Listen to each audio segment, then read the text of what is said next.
Hi everybody, good evening. It is Saturday the 5th of April. Yes, 5th of April here in sunny Spain. I hope you're well. My name is Brian. This is Class A Plus English. And we are going to continue tonight with the sixth stream of the life and suffering of Sir Brante, a game I'm really enjoying. Um, it's set in a kind of a fantasy medieval world. There's quite a lot to explain. If you haven't watched the previous episodes, if you're new here, welcome, and go and check out the previous episodes as well.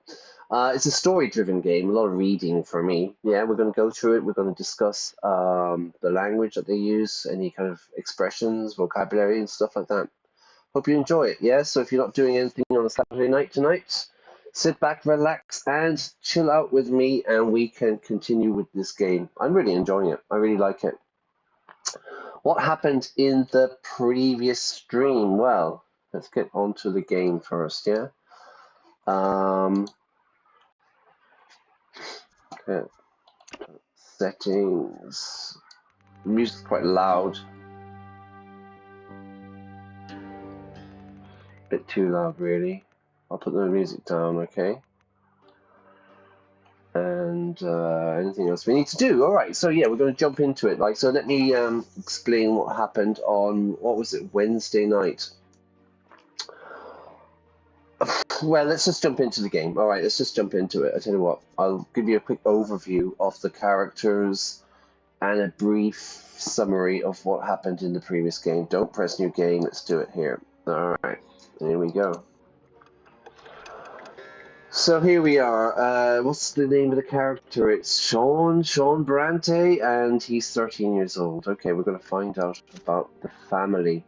Cool. I'm really enjoying this game. Oh, okay. We've gone back a bit. Okay, so we finished this the last night. Oh no, we didn't. We didn't do anything, did we? I don't remember. Okay, they've jumped back because of the save. So, right, let's have a quick look at the family. Is this the family? Yeah, okay, here's the family. Right, this is me, okay? I have two brothers, Stefan, Nathan, and I have a sister called Gloria. My mother is Lydia. My father was married to Amalia, and they had a child, they had Stefan. Amalia and Robert are both nobles. So Stefan is a noble, and Lydia is a commoner. Right, so they call them lots here in this game. So you have the different lots. You have the commoners, just the kind of normal common people. You have the nobles, you have the priests, a kind of class, which is the Arcnean, I think they are. They're kind of like blue skin. Anyway, the previous stream, Gloria was attacked by some hooligans. Myself and Stefan went to save her. We got into a big fight. I got stabbed. And then there's a trial. And this is where we are now. This is my grandfather, Gregor. He doesn't really like me. Now, one thing about this is it seems to be very class-based, this game. I've never played it before. I don't know what's going to happen next. So, because Amelia and Robert are both nobles, Stefan is a noble.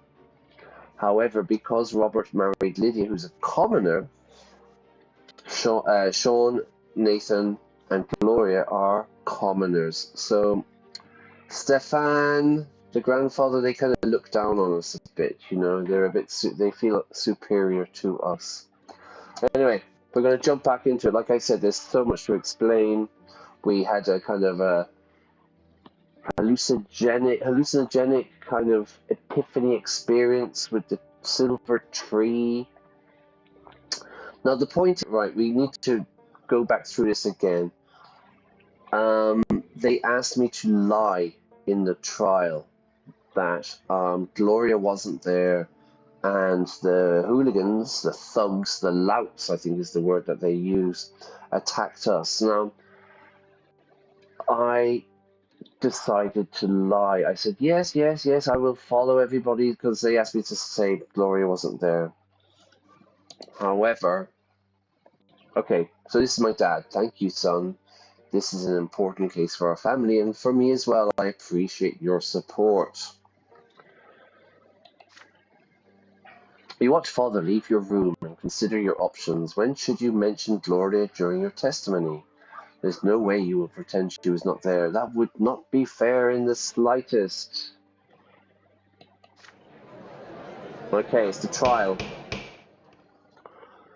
Hope this sounds okay, yeah? Hang on, let me sort something out here. Okay, good. I hope this sounds okay, everyone. So we're in the court, yeah? There's the judge who is a friend of the family. So the trial is a bit rigged. You know, we know what the outcome is going to be. Okay, let's start. The day comes. The trial takes place in the lesser hall of the city prefecture. Sir Elborn himself presides as the judge. You are seated next to Father and Stefan. You are there to testify to the court, one after another. Your brother's testimony follows Father's plan to the letter. The young commoners insulted you as you were both walking by the ruins. Then they assaulted you. Stefan defended you. I ended up getting stabbed, eh? You are next to speak. You tell the court the truth, the whole truth, and nothing but the truth about that night. How the thugs humiliated Gloria. How Stefan and you came to help her, and how Stefan defended his half-sister. Okay, we did this in the previous stream, yeah, but because the save is going back to the beginning of the chapter, so that's something I need to remember tonight. There are confused whispers in the hall. The commoners on trial cry out, "It's the truth! Gloria was reciting poetry," and they simply told her she was defying her lot, which is like her class. She's a commoner. Commoners aren't allowed to do poetry, seemingly. The situation has changed. By this account, Stefan was not acting in defense of himself or another. He merely assaulted them first in order to retaliate against those who had insulted his half-sister. Uh-oh. Grandfather's face turns red, yet he remains silent. All emotion disappears from Father's face. Your brother turns to look at you, disappointed. Sir Elborn rises to deliver the sentence. There is bitter regret in his voice as he speaks. With this new evidence in mind, the court of Anizot finds you not guilty of assaulting Stefan Brante, a nobleman. However, you are found guilty of disgraceful conduct and injury to a noble. All 4 defendants are sentenced to 20 lashes each. So they're really big on the whip in this game. Everyone seems to get whipped. The lash. Rum, sodomy, and the lash, as the Pogues sang. The carriage is silent as your family drives home. Yeah, right. So, an awkward silence, you would call that, yeah? Father asked you to go to the city room. You need to talk. Alone. The tone of his voice does not bode well for you. Trouble, everybody. We are in trouble with a capital T. The sitting room doors slam shut behind him. You have absolutely no idea what you've done. Why did you have to be so foolish, so stupid, and stubborn? To be as stubborn as a mule, we say. And you won't change your mind, you know? Why? Explain to me. Okay. Father is furious. Hang on, I need to sort something out here. Okay, I think it's going in. Father's furious. You try to explain yourself. You only wanted them to treat your sister fairly. Father's face turns red, just like grandfather's did. So we found out something about Gloria as well. My sister, she's my older sister, but basically my mother was raped basically by somebody, and she was the the the result, you know. So in the family, it's not good for the reputation. And so they're very anti-Gloria. So I'm kind of standing up for her, yeah? To stand up for someone is to defend them. Treated fairly, he says. His sister, he says. Get out of my sight this instant, both of you. You're in for a world of punishment, young man. You and your sister, you are nothing but a disappointment to me. Begone! Alright, get out of here. So really, in this world, it's quite brutal for young people, it seems. They definitely do not spare the rod and spoil the child. They're quite into physical violence. There we go. The bitter sting of the lash. Next, father gives his orders. You and Gloria are flogged, whipped together brutally enough to ensure you learn your lesson. Once this ordeal ends, your sister thanks you. Through tears, at least you tried to stand up for her. There, to stand up for someone. Your back will not hurt less for that, but at least you feel better now. Okay. Quite a noble action, I think. When Gloria comes back home the next day after, there is a fresh bruise on her cheek. A mark, yeah? Somebody punches me, I have a bruise. Her dress is covered in dust, and her hair is disheveled. You ask her about it, but she does her best to pretend nothing is wrong. When you ask about the bruise, she says she just fell. Right, so this is my dad. My relationship has gone down. He's kind of indifferent to me. Okay. Papa! You meet those four commoners on the streets a few days later. They thank you mockingly and tease you mercilessly without mercy. Sir Brante, they call you sarcastically. You walk away as fast as you can. They laugh behind your back. Whatever happens now, Stefan will not protect you or Gloria anymore. Right, so we were getting on well, I think, with Stefan there. You know, there was a bit of a bonding. We went and had a fight together. But, yeah, this is kind of a bad move, I think. So everyone's really pissed off with me at the moment, you know? Okay, so this is where we actually finished on Friday. Friday night? Yeah.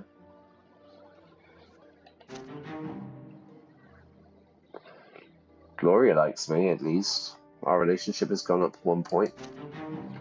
Gregor, as usual, hostility to me. He really doesn't like me at all. However, my ingenuity has gone up to 4. That's good. So I'm pretty perceptive. My ingenuity is going up. Willpower, I was saying the other night. We need to kind of boost willpower a bit.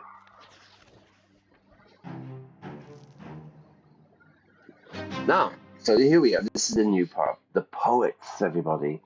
This event is a consequence of your previous actions. Conditions met. Ingenuity, I'm up to 4. Alright, so this is like, yeah, so I've met the conditions for this side mission or whatever storyline.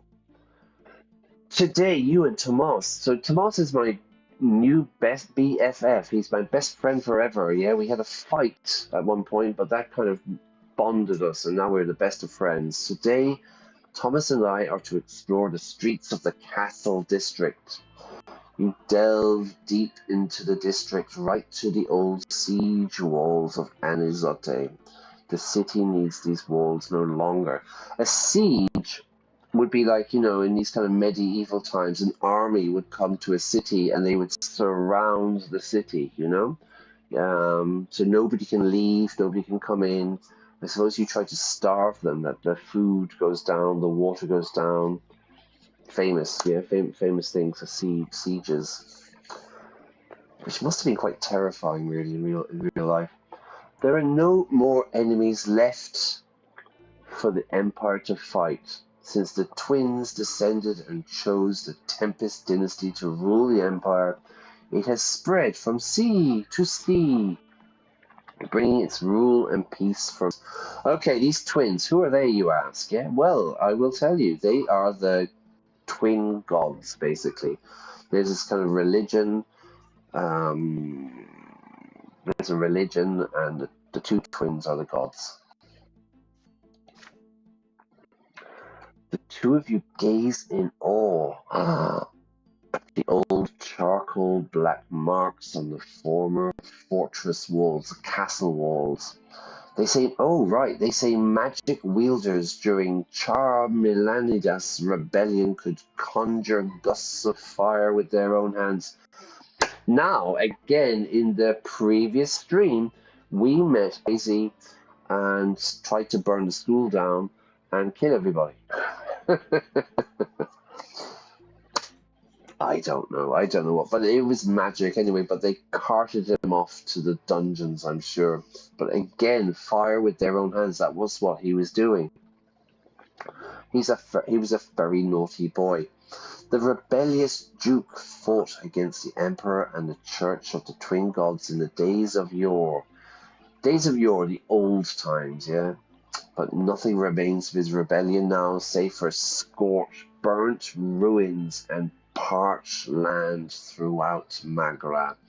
Okay, so nothing. There was a rebellion, but nothing remains apart from the burnt ruins and dry land. Yeah, I might say, "Oh, I'm parched. I'm very parched. You know, I need something to drink." But we can also talk about the parched land. You and Tomas study the old walls and daydream about the battles that took place here during the rebellion. But then you hear a muffled voice coming from somewhere. You look around, a muffled voice, you can't hear it correctly. You look around and find a hole in the brickwork where the sounds are coming from. Naturally, you take a peek, you take a look. What do you reckon? What do you think? Is it a princess captured by a wizard? Is it a talking cat? Or is it or more hooligans, more thugs? All right. Hi, Ion. He's not the Messiah. He's a very naughty boy. What is your? Your is in days of yore is olden times. In days of yore, people used to ride horses to the next village rather than take an Uber. Days of yore. I saw something interesting. I saw. You know, you ever see it like in England? Um,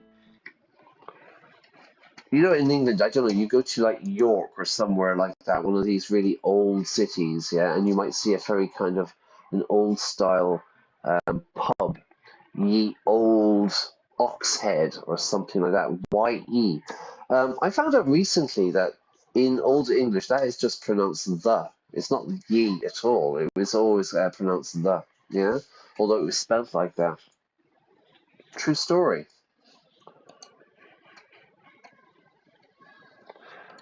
Ye Old Mill or something like that, yeah? What is a your? What is a your?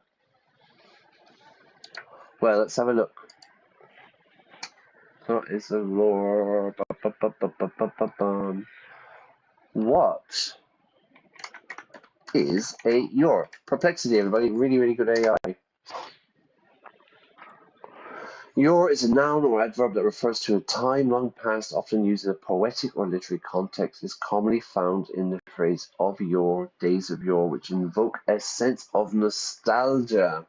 You know, nostalgia for the bubonic plague, rats, and no running water. Synonyms: yesteryear, past times. Okay, what's the etymology of it? Etymology of yore. Oh, did I spell it right? No, no, no, no, stop. Stop. Etymology of Y-O-R-E, your. Okay, so it traces its origins to Old English "yera" long ago, derived from the genitive plural of gear, year. Ah, okay. Construction literally meant of years, reflecting a temporal focus on distant past.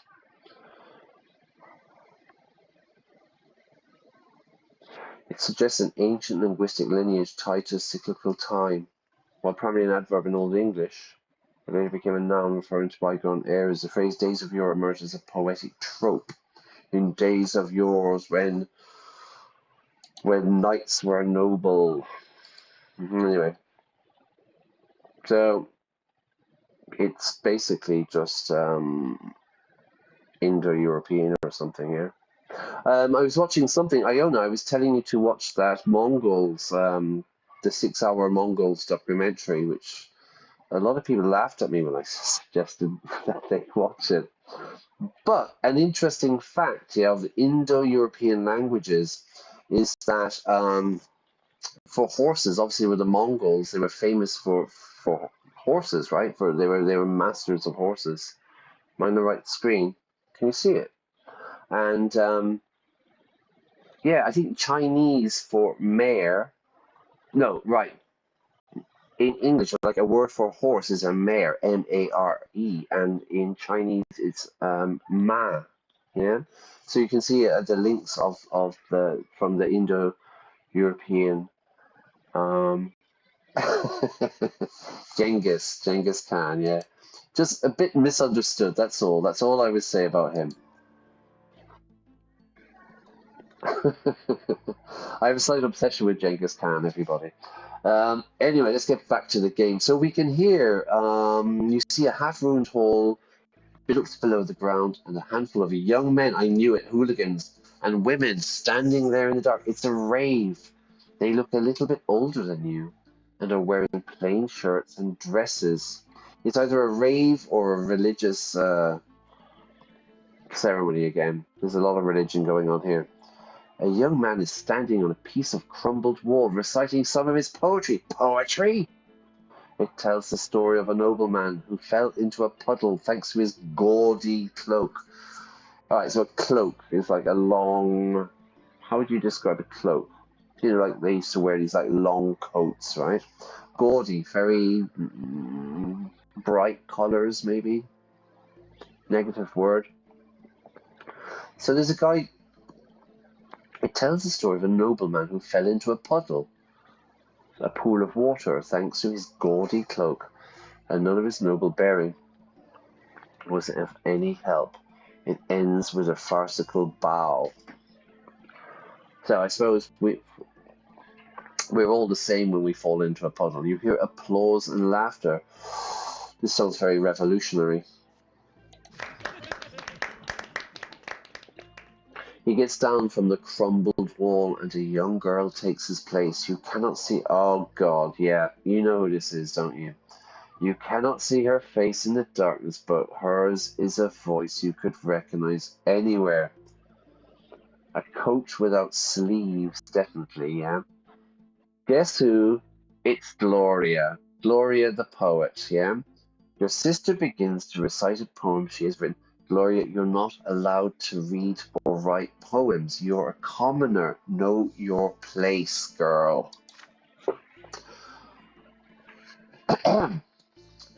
Nay, Gloria, yours is no proper life. You are to be a mother and a wife. Accept the kitchen apron for a gag. And lo, another voice now takes a crack.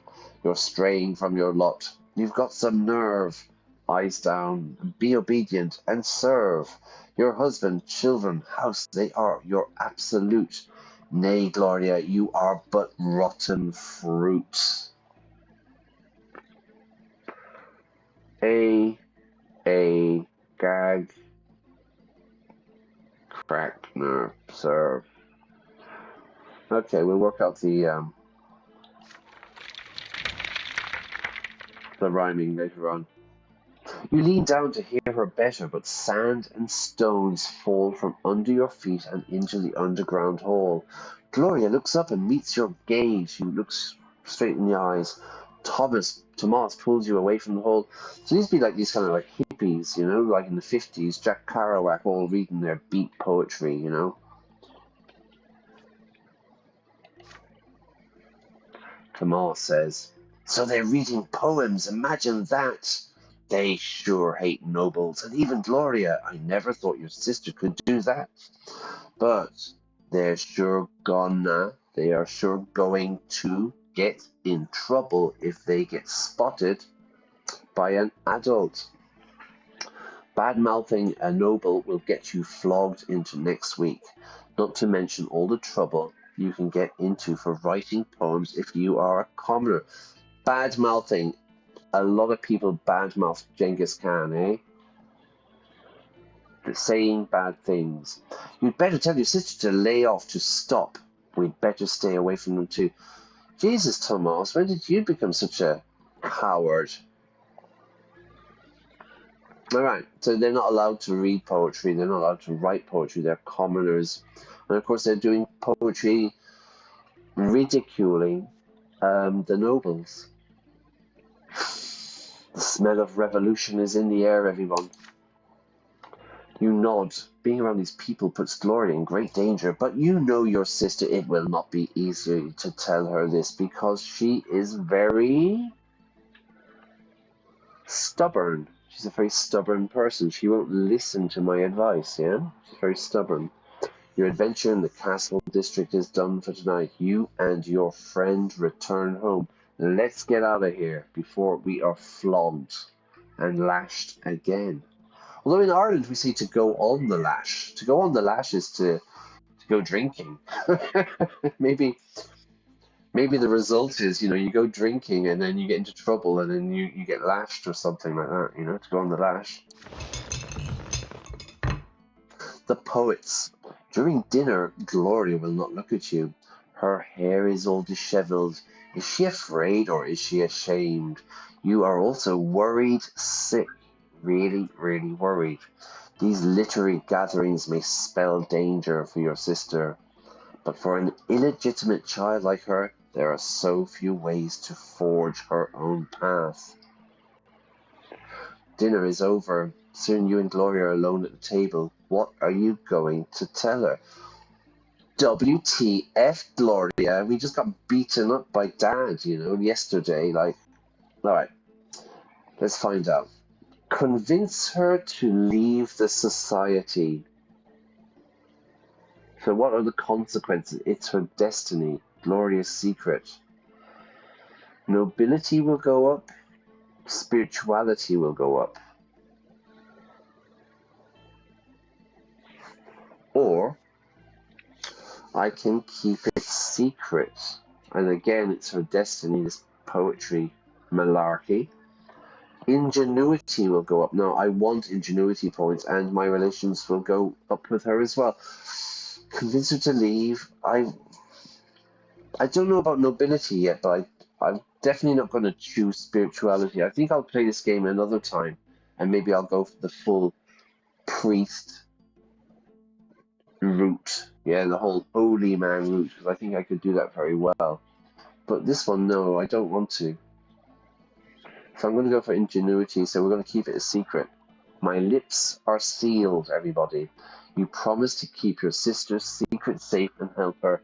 Now, in real life, everyone, do not ever tell me a secret. I cannot keep secrets. I am absolutely useless at keeping secrets. The poets. Finally, Gloria looks at you. You wink at your sister and promise to keep her secret. You praise the poetry you were able to overhear and confess that you were impressed. A big, joyous smile appears on her face.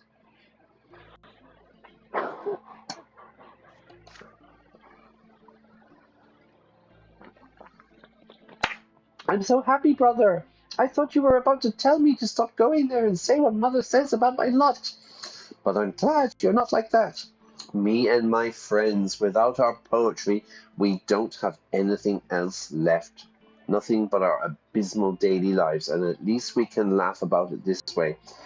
Very good. I am really, really bad at keeping secrets, but I always tell people that, though, as well, Never ever tell me a secret.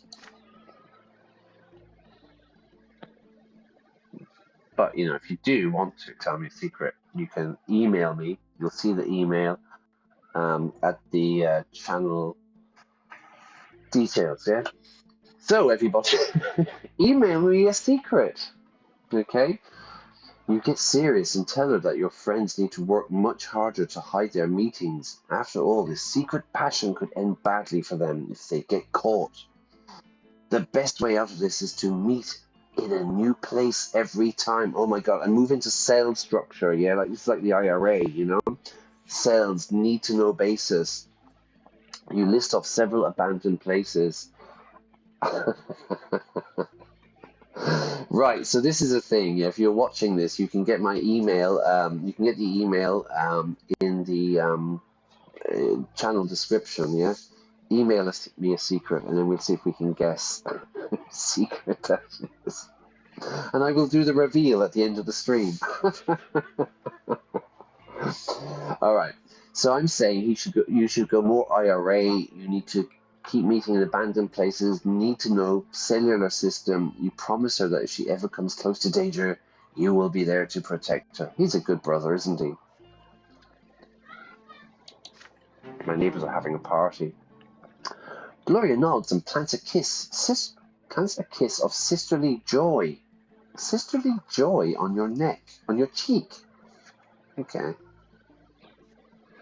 Alright, let's move on. Ingenuity up to 5. I'm enterprising, everybody, yeah? I'm a bit ooh, I'm a bit ah.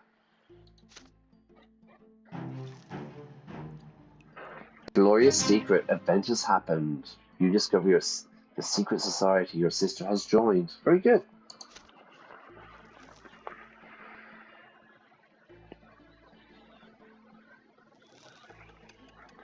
It's 11:32.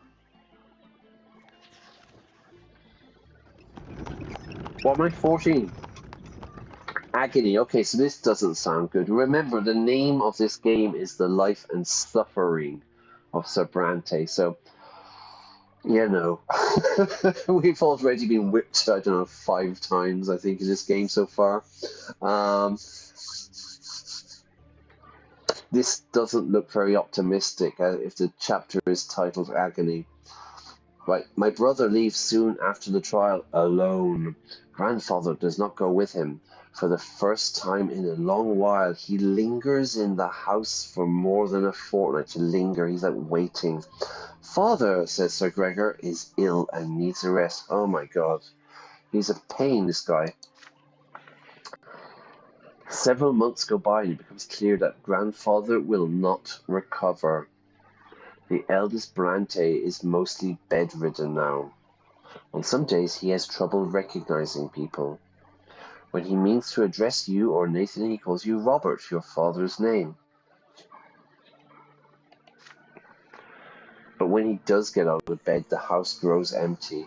The servants hide. Mother locks herself in her chambers. You and Nathan run outside or hide quietly in your rooms. If grandfather sees anyone in the hallway, he begins lamenting.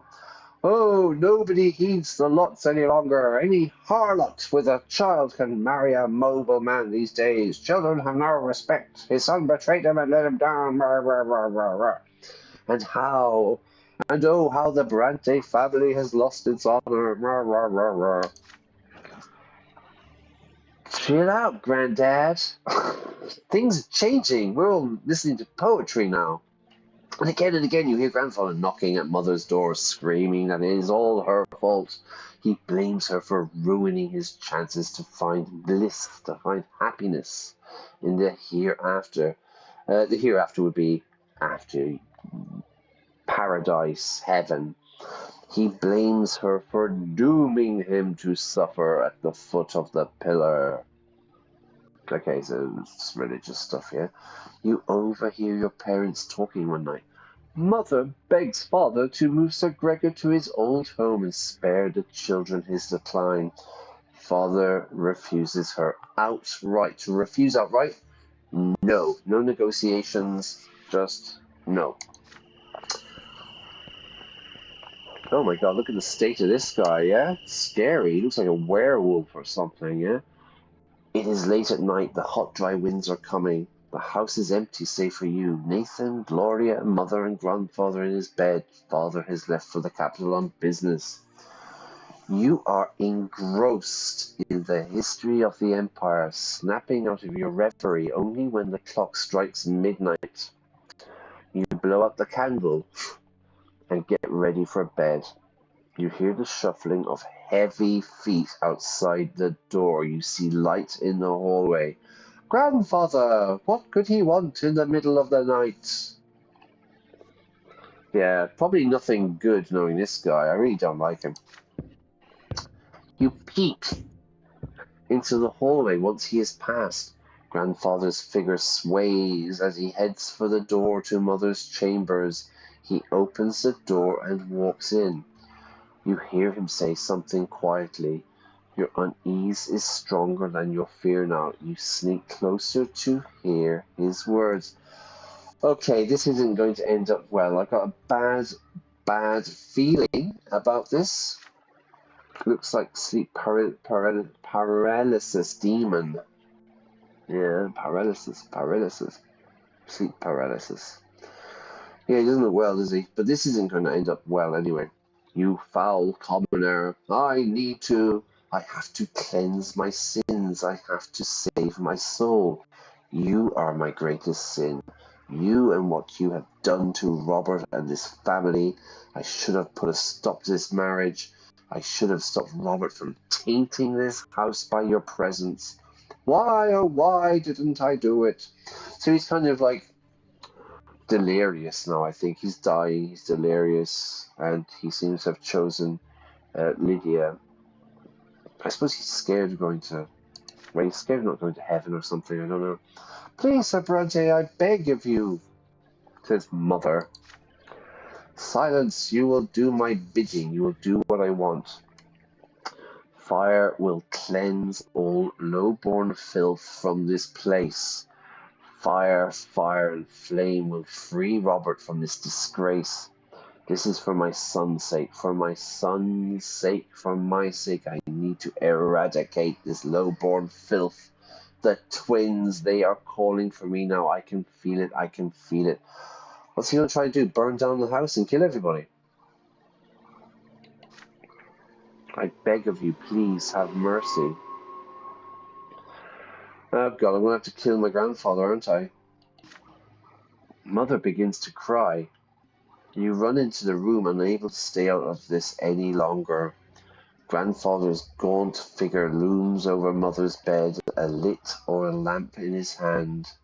Mother is sprawled out on the bed crying. Jesus, everybody, this is a...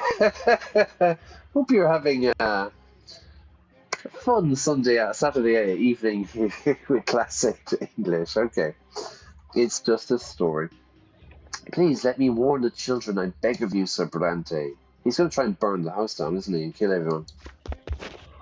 Your steps are loud enough to be heard. Grandfather turns to look to you. The state of him.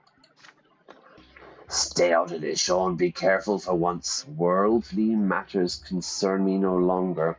I see only my sins now, and a sinner I am, a sinner. He's done bad things. The twins, they forgive no one. They will judge me by the pillar. I must do something. I don't want to suffer for all eternity. Go away. So he's completely delusional. He's dying. He's completely nuts. The state of him, yeah. Alright, here we go. Decision time. Mother is crying. Grandfather is still looming over the bed, driven into madness. His hand shakes as it clutches the oil lamp. His eyes shine in the dark. He truly believes this has to be done. You are suddenly torn. What if he is right? What if that is the only way for his soul to find salvation? There's no going back now. You have but a moment to act. Okay, let's have a look. What we got? Oh, Jesus, stop, Grandfather. We can't do this. It's blocked. Run away to rescue Nathan and Gloria. So what happens? You run away to wake up your siblings, your brothers and sisters, and rescue them from what is to come. So the family will lose money, but I will gain ingenuity and spirituality, and Gregor will have his true death. So that's another thing in this game. You die 3 times, but you're like resurrected, and then you have your final true death. I can't stop him, unfortunately. Let it all happens as grandfather wishes. Nobility goes up 1, ingenuity goes up 1, spirituality goes up 2, but I have a death. Now, Lydia's goes down and Gregor goes down. No, it goes up. Okay, Iona, you call it. What do you think we should do? Should I run away and rescue my siblings, or should I just let it happen? So if I run away, the family money wealth goes down, but I get ingenuity, spirituality. Or I let it happen, I get nobility, ingenuity, spirituality, but also I will die and be resurrected.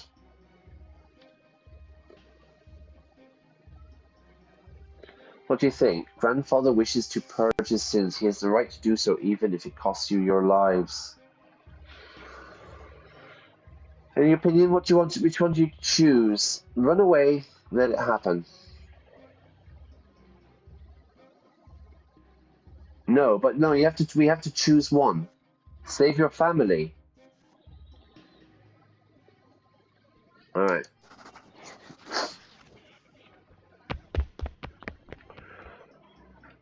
You turn around and run for your brother and sister. Grandfather's prayers and mother's sobbing drives you to run faster, her crying. You wake up Nathan and Gloria and lead them out of their rooms and the house without any explanation. You hear mother's shrill cry of despair from the porch. A second floor window shatters. A body in a nightgown drops to the floor. And then another cry of despair, an old man's cry. You cover your brother's eyes to hide the sight from him. All right, so we've gone for the weak option, I believe, in saving everybody, where we could have had a noble death. You know, we could have scored an extra noble point because I'm going up. I don't want to be a commoner. I want to be a noble person. Not really. I'm only joking. The second floor of the estate has caught fire. Gloria runs for the neighbors. You take Nathan's hand and go to Tomas's house. So I suppose we're losing money because the house burns down, right? Neighbors and servants flock, come running to the house to put out the fire. Okay, to put out something. Yeah, to put out the cigarette, to put out a fire. Together you manage to extinguish the flames before the first floor is engulfed, before it's covered in fire. The second floor, however, has been reduced to ash, completely burnt. You watch Mother's body turn to dust and fly away with the sparks. Nathan is crying. Gloria hugs him and says that everything is fine. Mother will return soon, reborn. Tomas's family gives you refuge for the night. So we'll stay at Tomas's house, yeah? The common artisans. So Lydia, my mother, is going to resurrect. It's not her true death yet, but Gregor's it is, yeah, the grandfather.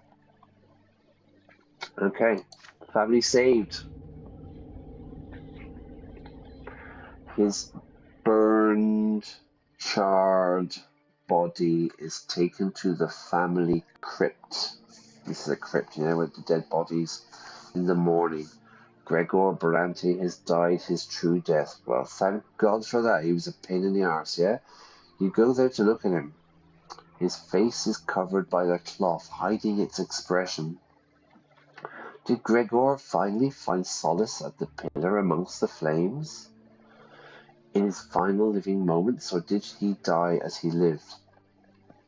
An embittered soul driven mad because he could never truly live by his lot. By the way, life has changed. Da, da, da, da, da, da, da. Granddad's dead. Granddad's dead. His burden no longer weighs heavily upon your family. And I'm pretty sure this has happened in real life, you know? For a moment, you are overcome with rage. Hot tears start rolling down your cheeks. This is it. You will never be able to prove anything to him now. All your future triumphs, all your words of defiance, grandfather will never hear them. He will never see you grow up.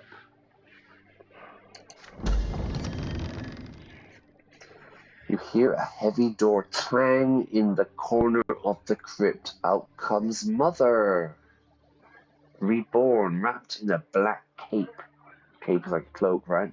She's reborn. She looks around in surprise as she leaves the cold stone walls behind, then finally notices you. How do you think she feels? Is she going to be angry with me, or is she going to be like, "Oh, well done, Brian, you naughty boy.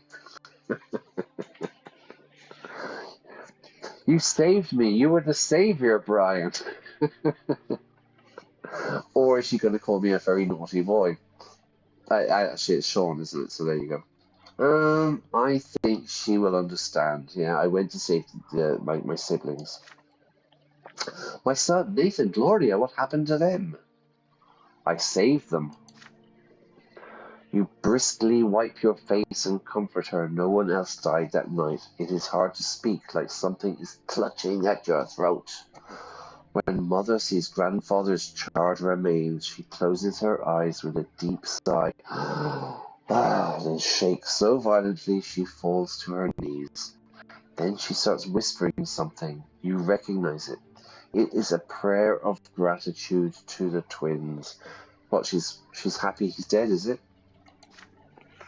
When she's done, she briskly wipes her, or maybe she's a gratitude that she has resurrected, I suppose. She quickly wipes her face like you did.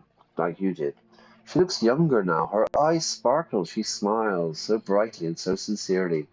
You've not seen her like this for a long time.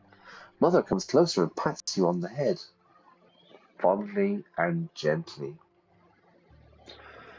All right, good. So everything kind of worked out, really. Um, Granddad's dead, everybody. You rescued your brother and sister, saved them from a lesser death. Thank you, my son. Please remember this. None of this is your fault. This is my final life, and I promise to live in joy. Well done, Iona. You chose correctly. Yeah, you chose correctly. Me, I would have let them all burn. It was what grandfather wanted. I was only following orders.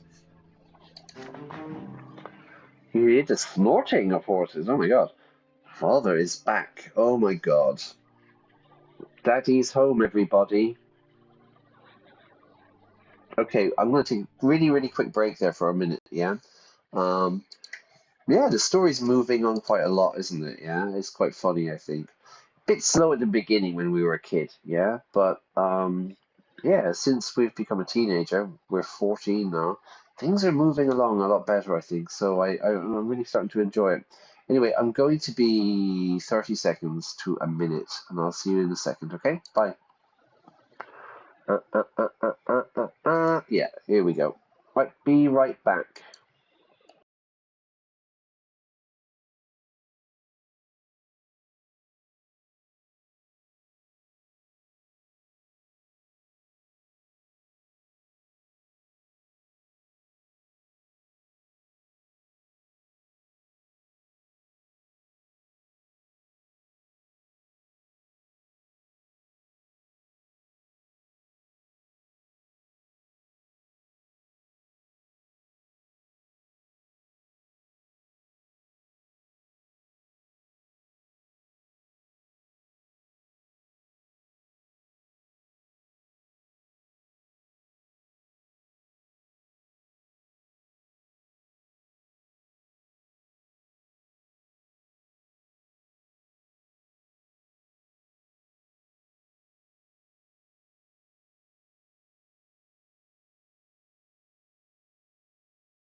Okay, I'm back. So I suppose this is a good time to say if you are enjoying this stream, if you're enjoying this game, The Life and Suffering of Sir Brante, please press like.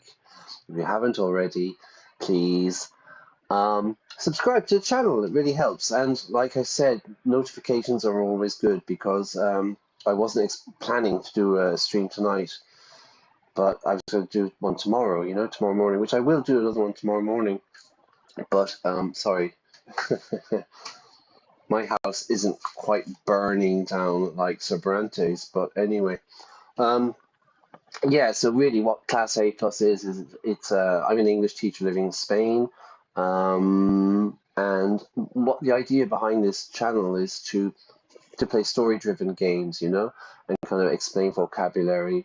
It's quite good. You don't have to be an English learner, as English student, you can just enjoy the games.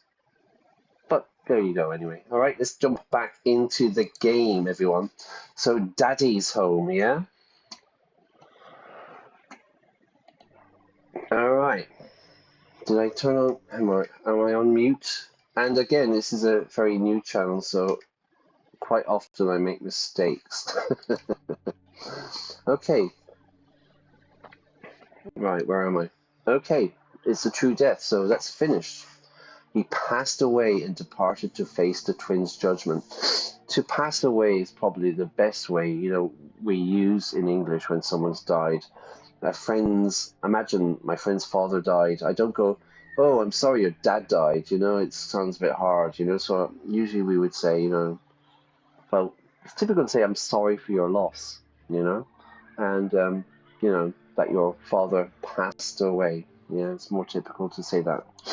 Anyway, happy. Let's go on. It's all party time now in the Sir Brante household, even though our house is burnt down. Maybe we need to get an Airbnb. Okay, we lost some money because the house burned down, I guess.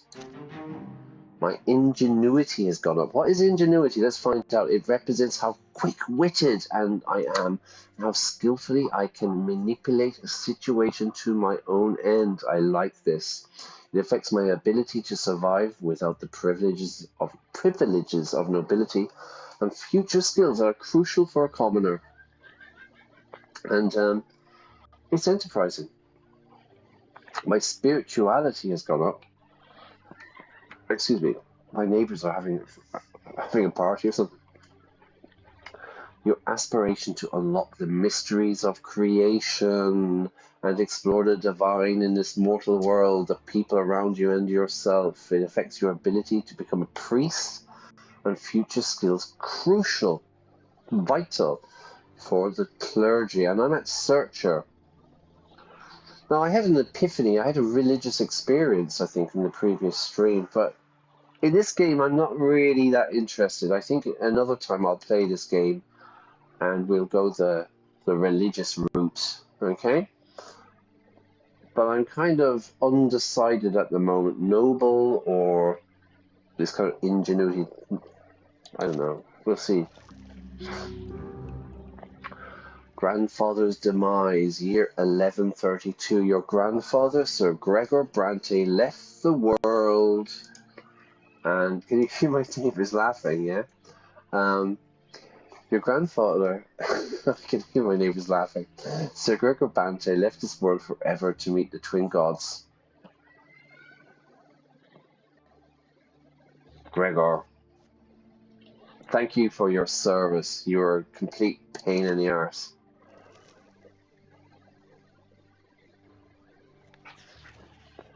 Okay, here we go.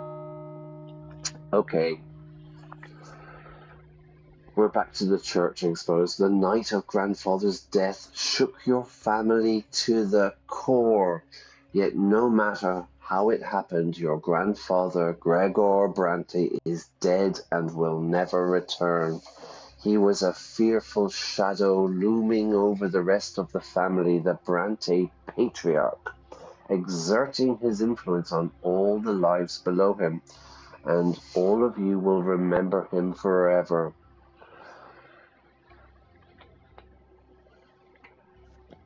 Yeah. Father is the new patriarch of the family now. yet he still cannot bring himself to sit at the head of the table where Sir Gregor used to preside. Okay. Big boots to fill. Yeah, big boots or big shoes to fill, we say. Stefan locks himself away in grandfather's bedroom every day. He will not talk to anybody.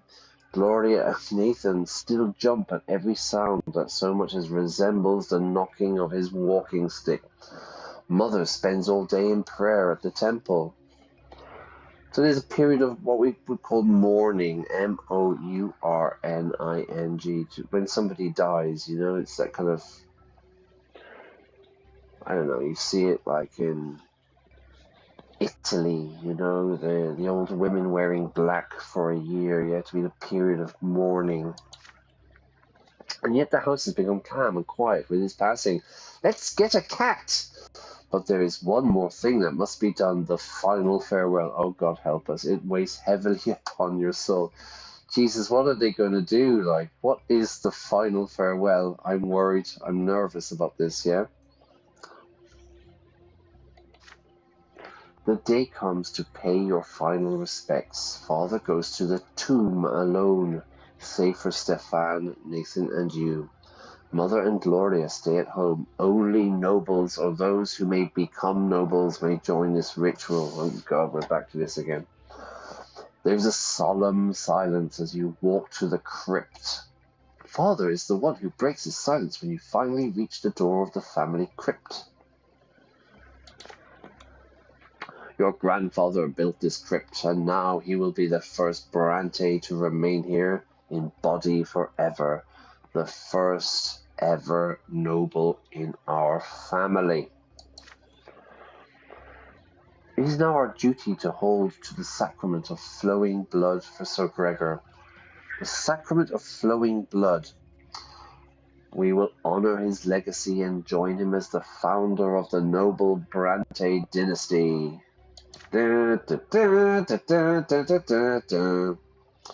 Stefan perks up at father's words. His hands still clutch grandfather's sword. Tradition decrees that it must remain in the niche. Niche above the owner's sarcophagus. Nathan, on the other hand, looks even more frightened now. Stairs carved of white stone lead you downward, deep in the gloom, so it's very dark, the crypt. Atop a pedestal you see the sarcophagus that holds grandfather's body. Father takes a moment to compose himself before paying his final respects. No dancing, no dancing. Gregor Brante, my father, brought our family into nobility through his unshakable will. Yeah, that's one way to say it. He was a judge and a loyal servant to the empire. He lived his life as if he had been born a noble. And he never strayed from the path he had chosen, so he was focused.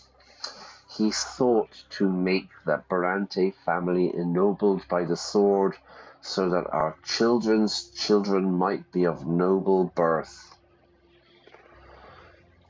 Okay. The twins know I abided by my father's words all my life, even if I could not obey him every time. Father, let's off. Right, let's off a bitter. Let's off. That should be, yeah. So here's another. I think this is the second typo I've spotted, which isn't really bad considering there's a lot of words, right? Father lets off a bitter chuckle as he says this. Stefan glares at father, angry, then turns to glare at Nathan and you. After all, the two of you were born of father's shameful decision to marry a commoner. I concur, Stefan. You are right, my friend. Robert says, Daddy says, all of you remember his disastrous passing. He did not die the true death he deserved. Yet we all must know that he fought for the future he believed in to the very end, and he would be proud to see his family bid him farewell with this sacrament of the nobility. Jesus, Stefan's really angry, isn't he? Yeah, he's angry teenager, moody teenager. Yeah. Stefan still glares at father sullenly. His fingers remain clutched around grandfather's sword. Nathan barely pays attention to the words. He looks around with unease, his arms folded across his chest. Father reaches into his jacket and pulls out a slender dagger, thin and sharp. He takes off his gloves. Watch me carefully, my sons. Make a small cut on the palm of your hand and let your blood flow into this duct on the wall of the crypt. It will join your grandfather's blood here and flow forever. Then ancestor and progeny will become as one. Now, this is a thing I see so many times, right? You know, there's like, I don't know, mafia movies and stuff when people make a promise, an oath, a blood oath. And they're like, yes, I swear we will be friends forever, or yes, I will be in the mafia, or whatever. And they get that knife and they cut their hands, you know? That must be really, really painful, you know what I mean? Like, yeah, it's always like, here we go. I'd be like, ooh, you know? So maybe a little tear as well, you know what I mean? But I don't know. Maybe it's just Hollywood, eh? Yeah, do I really have to cut my hand open? My cat scratches me and I cry, you know what I mean? I send people photographs, like, oh, look what the cat did. Never mind slicing my hand open. We shall enter our family's blood tide and receive grandfather's final blessing. For his blood flows first in our blood tide. He will respond to you. You are part of him, and he is part of you. Okay, good stuff. With a quick motion, look at this. Like,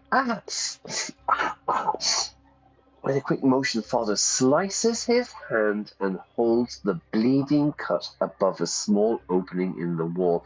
Then he hands the dagger to Stefan. Stefan cuts his hand without hesitation, of course he does, and does as father did. And now, it's my turn. Oh my god, no. The dagger's handle feels warm. You hesitate, for a moment. Yeah, I would hesitate for an hour. As you look at the palm of your hand, if you participate in this ritual, you will enter the Brante blood tie. You, a low-born child. A child who is still a commoner. Jesus, though, like I said, like my cat scratches me and I don't stop complaining about. Okay, Iona, are you still there? Let's do it. Are you ready to claim your legacy as a descendant of the nobleman Gregor Brante? The eyes of your father and brother are upon you. They're watching me. Nathan, the youngest brother, will follow your example. You can be certain of this. Oh, I don't have any choices. Oh, hang on.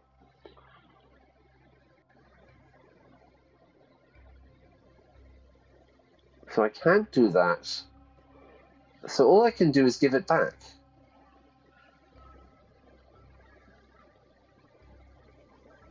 All right. I can't do it. I don't have any choices. There are no options. Yeah, no. I was going to ask you to choose, Iona, but there's no choice. I only have one thing. And I think it's the correct choice, to be honest. Yeah. Give the dagger back. What happens? I get some willpower points. Robert's annoyed again, and Nathan likes me, my younger brother. Well, there's no choice. I'd love to have slit my hand open, Daddy, but unfortunately, I don't meet the requirements. You return the dagger to father and say you cannot participate in the ritual. You are a commoner, and your back bears the mark of the lash. Grandfather would never have let you honor his name as a nobleman. Nathan, nods in agreement, my younger brother. You do not deserve this honor. Father furrows his brow and shakes his head. Yeah, right. So Nathan's totally on it because he doesn't want to cut his hand open either.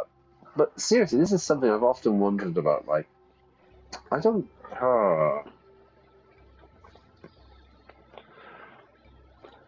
So anybody who knows me, if you don't want me to do something, make me promise with a cut hand because I just won't do it. You know what I mean? I will refuse. Stefan, help me close the lid of the sarcophagus and remember to ask grandfather for his blessings. As for you two, it seems you weren't ready to walk the nobleman's path after all. You're right, son. Your grandfather would never have allowed it. Whatever. The lid of the sarcophagus falls into place with a heavy, resonant thud. And suddenly, you all freeze as each of you hears your late grandfather speak to you. Huh? His voice is loud as it rings in the depths of the crypt, and yet he speaks to each of you separately. Foul-blood weakling, I knew you never had it in you to rise above your meager birth, Sean. You have not a drop of nobility in you, and your pathetic little brother is the same. You are a taint upon my flesh and blood. Be gone from my crypt. So even in death, he hasn't changed, right? God, man. Chill out, Granddad.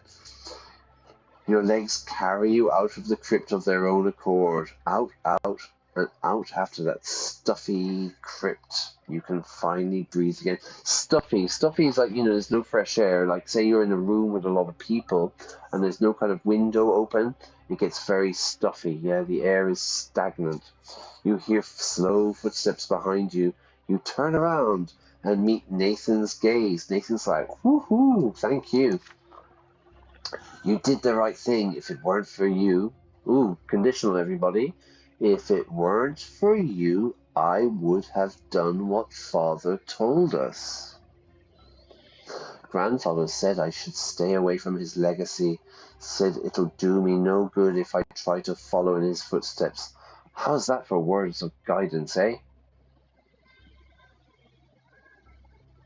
Yeah, Grandfather was a peculiar man. Missed by everybody, loved by no one. Nathan sighs as he hugs you, as he embraces you. Oh man, Robert is not happy. He's got distaste for me. Distaste. He hates me. Father and Stefan leave the crypt much later and walk to the carriage without a word. You and Nathan humbly follow behind them. Okay, so Dad's pissed off again.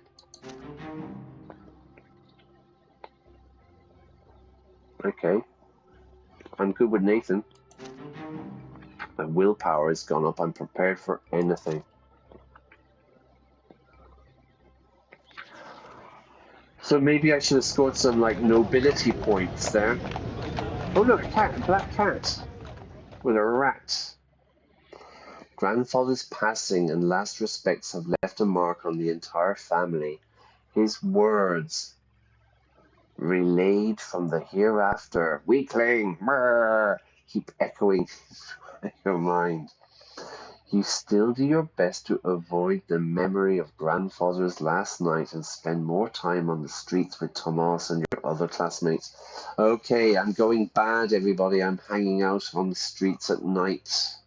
Hanging out with a bad crowd, maybe.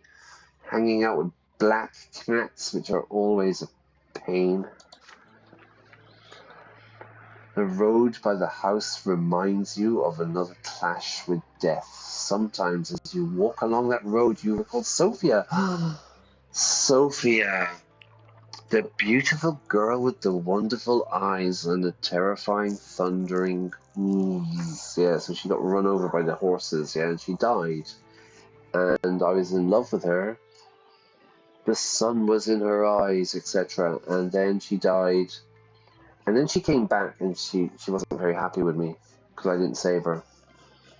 You haven't seen Sophia since that fateful day. The children who live nearby say her parents sent her to a rich Arknean family, the Ottons, as a servant.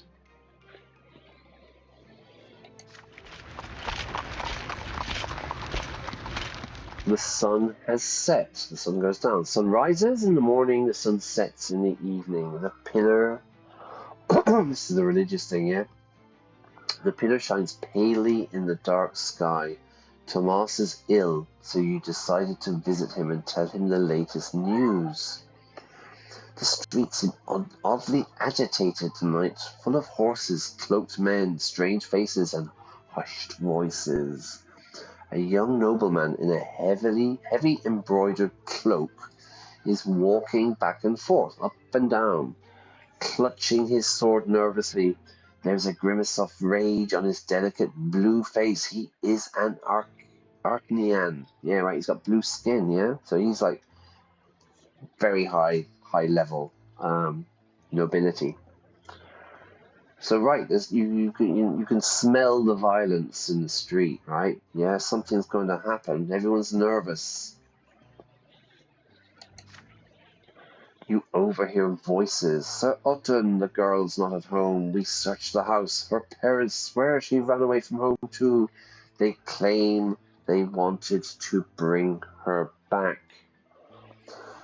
Here he is. This is this blue-faced guy with a big sword and a very noble-looking clothes and stuff, yeah? Whereas I, a mere commoner. Dorius Otton. Just do whatever it takes. Turn this loathsome district upside down if you must, but bring my servant back to me. She's here. Right. Loathsome district, this horrible neighborhood. Turn it upside down. Search it. Alright, why is he after the servant? I'm sure it's going to be a bad reason, everybody. Sophia, my love, ran away from an Arknean?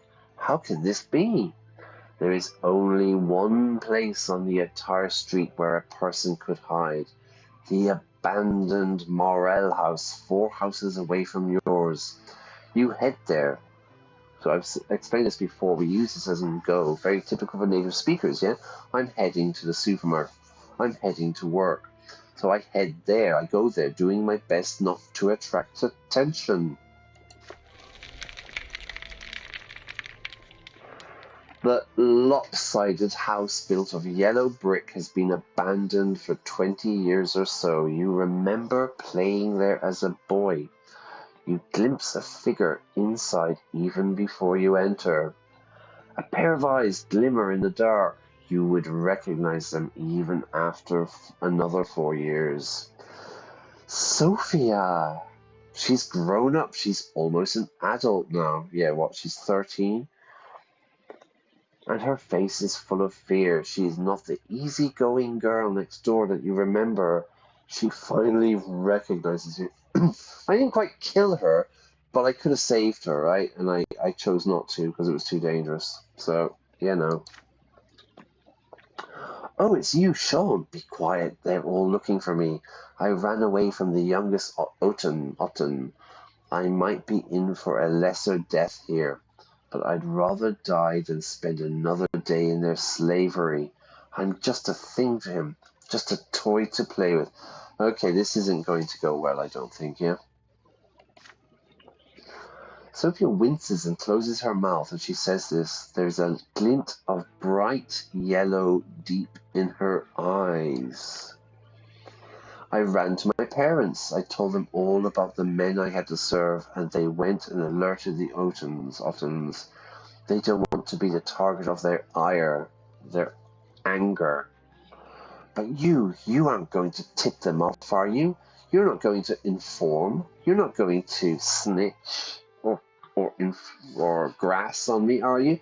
Well, I do actually have a history of informing on people, Sophia, so maybe I might have to do this. The barking and shouting are getting closer. Sophia's voice grows quiet. She runs off to the darkest corner of the house before you can answer.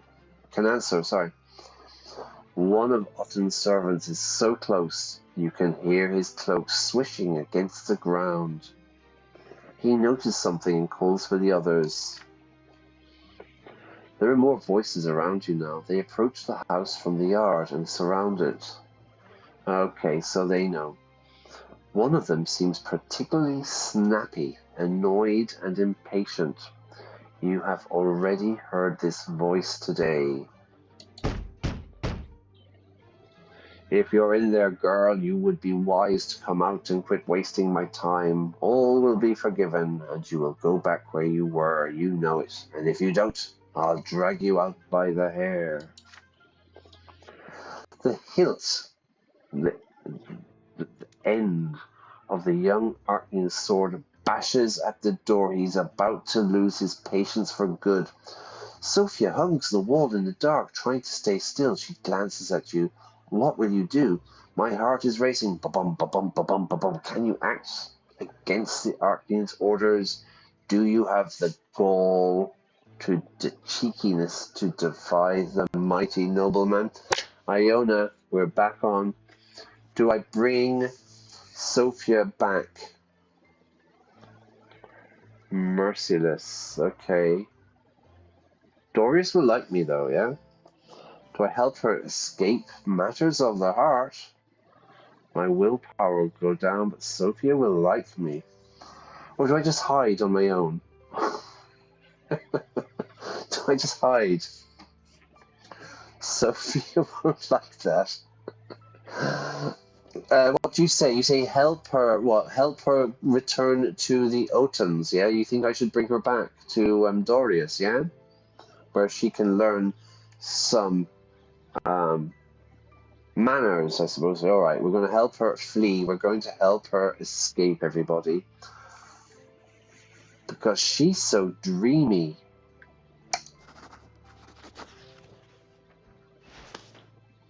You grab Sophia's hand as you run down the stairs to the old cellar. She resists you at first until she reads your lips. There's a secret way out. You sneak away into the cellar, leading the way. The floorboards groan above your heads as the Archean and his men search the house. But only children who grew up in this district know that this cellar leads to the neighboring district. That's it, yes. Street urchins know the back streets. You lead Sophia to the hole in the cellar floor and help her squeeze in. There it is, an odd tunnel that leads to a well 2 streets away. Okay, a well for water. None of the children know who dug it. Dig, dug, dug. I dig a hole. I dug a hole. Yet you played here and chased each other through it so many times as a lad. And now this secret passage will rescue Sophia from genuine pursuit. So they're chasing and we are escaping. We are fleeing. We're getting out of Dodge. Soon you are in the well. There's nothing above you save for the sky full of clouds. You wait until you hear no more steps around you. Then climb out of the well and help Sophia up. You lead the way to the slums around the Temple District, the easiest place to disappear. So I explained, I think, about 2 streams ago, slums. So this would be like the shanty towns, the favelas, the chaboyas, known in Spanish, I think, yeah? Very, very poor neighborhoods, you know? The houses are kind of put together. They're not really built. They're not bricks, you know? They might be wood or iron or stuff. You know, you see places in like Brazil, you know? We would call them shanty towns. All right, so we're going back to the silver tree, it looks like. Woof woof, a dog in a nearby house starts barking. One of Otten's men appears in front of you. You take a step back as your fingers search for a brick, ready to defend Sophia no matter the cost. She squeezes your hand and then you hear a high-pitched scream of rage. A flash of yellow light stuns you. In the blink of an eye, Otten's man freezes and collapses, unable to get up. What is this, magic or something? She had yellow eyes already, yeah? Right, look. Sophie's eyes are no longer sky blue and dreamy. They are yellow now. She lets go of your hand, and you recoil in fear. Ah! You weren't supposed to see that, Sean. Don't worry, I won't hurt you, but I won't let them take me. I won't go back to Otton after this. I need to run as far as my legs can take me. You just killed somebody, Sophia. Thank you for helping me. And farewell. What? Is that all? Sophie gives you, okay, she gives you a gentle kiss on the cheek and disappears down the dark alleyway. You stand there stunned. Sorry, I was going Dublin there. Sophie is a witch. Her magic bound Otton's man by the arms and legs. It made him unable to move. You hear Otton's screams of rage and the thumping of his men's feet, but Sophia is long gone, everybody. It's a shame. That was all you could do for her. So again, Iona, it looks like you chose the correct path. I was going to hand her over. All right. The runaway girl becomes the talk of your district for an entire week. You overhear that Sophia managed to flee to escape the city. The Ottons are furious. After this sudden appearance, she disappears from your life once more. Oh, you will not see her again until much, much later. Ooh. All right, so we made a friend, yeah?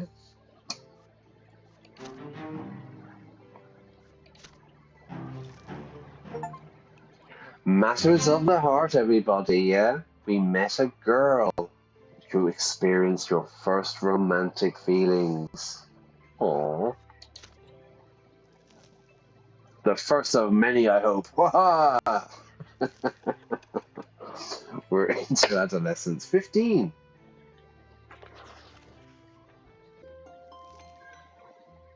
Okay, we're going to finish it there. All right, that's it. So, all right, yeah. That's some more of Sir Brante and his the life and suffering of Sir Brante. That's it. The life and suffering of Sir Brante. A lot of whips, a lot of lashes. Yeah. A lot of kind of class struggle, really. As a commoner. I think I seem to be heading more towards a kind of commoner path than noble. I don't seem to be very popular with the nobles anyway. But that's okay. That's okay. We will start a revolution, I'm sure. I'm sure. And we'll go down fighting if not. So I'm going to leave you there again. I'll be back tomorrow morning. Yeah, we're going to continue this. I'm really enjoying this game. I hope you are too. Please, again, if you've got nothing else to do, press the like. It really helps, yeah? And yeah, subscribe to the channel. You can follow. There's plenty of other videos there. Walking Dead, and we did Firewatch there. We just finished Firewatch. Lots of really nice streams to. There's a lot of vocabulary in them, yeah. So thanks again for watching. Thanks, Iona. Yeah, you're always right. It's correct. Yeah, you have to be my advisor because I seem to be choosing the wrong path each time. Yeah, but anyway, it's about 10:30 here on a Saturday night in Spain. So I'm going to leave you there. Take care. Thank you for watching. And I'll be back in the morning. I hope at 11 o'clock. Yeah. So I'll see you then. Take care. Good night. Bye-bye.